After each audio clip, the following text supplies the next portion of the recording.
महसूल प्रशासन अधिक गतिमान, पारदर्शक आणि लोकाभिमुख करण्याच्या दृष्टीने राज्य शासनाने अनेक नाविन्यपूर्ण, ऐतिहासिक आणि महत्त्वाचे निर्णय घेतले आहेत. या निर्णयांची रायगड जिल्ह्यात प्रभावी अंमलबजावणी करून गोरगरीब लोकांच्या कल्याणकारी शासकीय योजनांचा लाभ तळागाळातील घटकांपर्यंत पोहोचवावा, असे स्पष्ट निर्देश महसूल मंत्री चंद्रशेखर बावनकुळे यांनी अलिबाग येथे आयोजित छत्रपती शिवाजी महाराज महाराजस्व अभियान आणि महसूल दिन कार्यक्रमात दिले. आपल्या मार्गदर्शनात महसूल मंत्री बावनकुळे यांनी सांगितले की महिला सक्षमीकरणासाठी शेतकरी सन्मान कार्ड दिले जाणार आहे.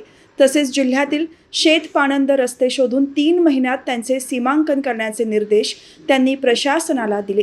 याशिवाय रहिवासी घरे कायदेशीर करणे, तुकडेबंदी कायद्याची सुलभ अंमलबजावणी आणि सुमारे 60 ते 65 हजार आदिवासी बांधवांना वनहक्काअंतर्गत 7E, 12E, 7/12 देऊन त्यांच्या बळकावलेल्या जमिनी परत मिळवण्यासाठी विशेष मोहीम राबवण्याची ग्वाही त्यांनी दिली. आपल्या रायगड जिल्ह्यामध्ये 18,000 शेतकरी असे आहेत, आदिवासी शेतकरी ज्यांच्याजवळ वनपट्ट्याचा निर्णय झाला. आज वनहक्क पट्टे तर दिले, पण त्या शेतकऱ्याकडे 7/12 नसल्यामुळं त्या शेतकऱ्याला केंद्र सरकारची, राज्य सरकारची कुठली योजना मिळत नाही.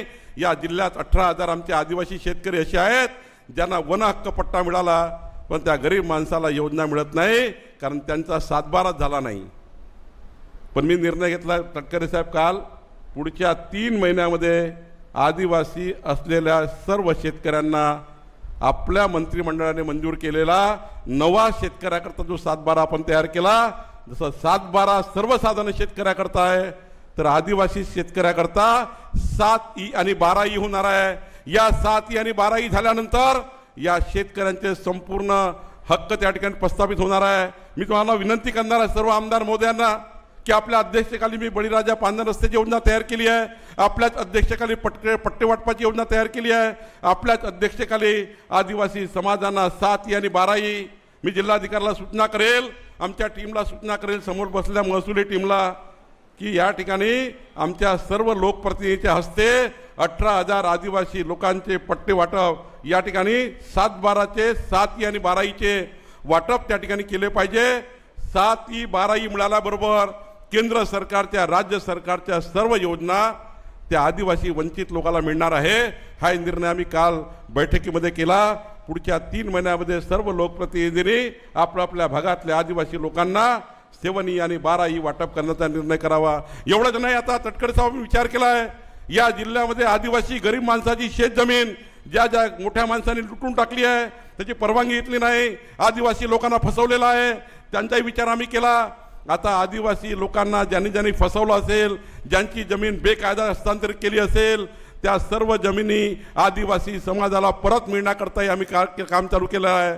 आणि मला अभिमान आहे आमच्या जिल्हाधिकारी टीमचा की 40 आदिवासी शेतकऱ्याची जमीन बेकायदा हस्तांतरित केली होती, काल आमच्या अधिकाऱ्यांनी ती रिस्टोर केली आणि आदिवासी लोकांना वापस केली. खऱ्या अर्थाने गरीब माणसाच्या जीवनामध्ये एक मोठं कल्याण करण्याचा विचार आमच्या सरकारने केला आहे.